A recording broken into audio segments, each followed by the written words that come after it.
Jammu Kashmir United Movement. نحمده ونستعينه ونستغفره ونعوذ بالله من شرور أنفسنا ومن سيئات أعمالنا من يهده الله فلا مضل له ومن يضلل فلا هادي له. قال النبي صلى الله عليه وسلم من مات ولم يغزو ولم يحدث به نفسه مات على شعبة من النفاق أو كما قال النبي صلى الله عليه وسلم.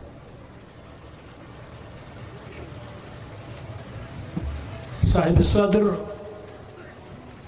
مہمانان گرامی قدر، سامعین محترم، خواتین اسلام،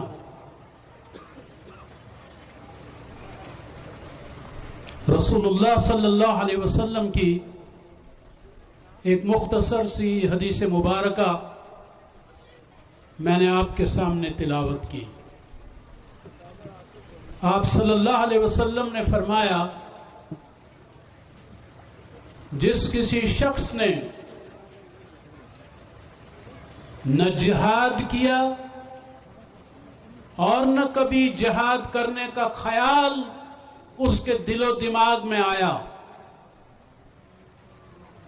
مات علی شعبۃ من النفاق، اگر ایسا شخص اس حال میں مرا تو وہ منافق کی موت مرا.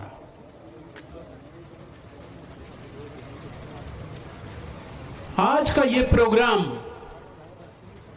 میرے نزدیک اپنی نوعیت کا ایک منفرد پروگرام تھا. وہ اس لیے کہ مقررین نے مقبوضہ جموں و کشمیر کی مخدوش صورتحال آپ کے سامنے رکھی، ہندوستان کے مظالم آپ کے سامنے رکھے، حریت قائدین کو صفحہ ہستی سے مٹانے کے منصوبوں سے آپ کو آگاہ کیا. ریاست جموں و کشمیر کا تشخص مٹانے کے ہندوستان کے مذموم ارادے آپ کے سامنے لائے گئے، اور یہ بات بھی واضح کر دی گئی کہ ریاست جموں و کشمیر میں جو کوئی شخص، کوئی مرد، کوئی عورت، کوئی بوڑھا، کوئی بچہ، کوئی ملازم اگر آواز بلند کرتا ہے تو اس آواز کو دبا دیا جاتا ہے، اس شخص کی جائیداد کو ضبط کیا جاتا ہے، خواتین کی بے حرمتی کی جاتی ہے. کشمیر میں گھٹن کا ایک ماحول ہے، سانس لینے پر پابندی ہے. ان حالات میں وہاں کوئی کرے تو کیا کرے؟ وہ جانیں قربان کرنے کے لیے تیار ہیں. ان کے بچوں کی بینائی بھی چھین لی گئی ہے، خواتین بھی تہاڑ جیل میں ہیں، مرد لیڈران بھی تہاڑ جیل میں ہیں.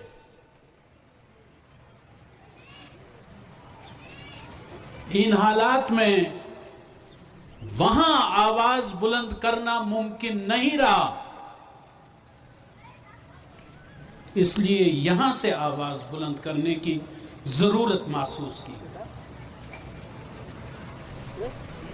اب وہ کام جو وہاں ہو رہا تھا ان کے بدلے آپ یہاں پہ وہ کام انجام دیں گے. اب یہاں کسی کو سید علی گیلانی، اشرف صحرائی،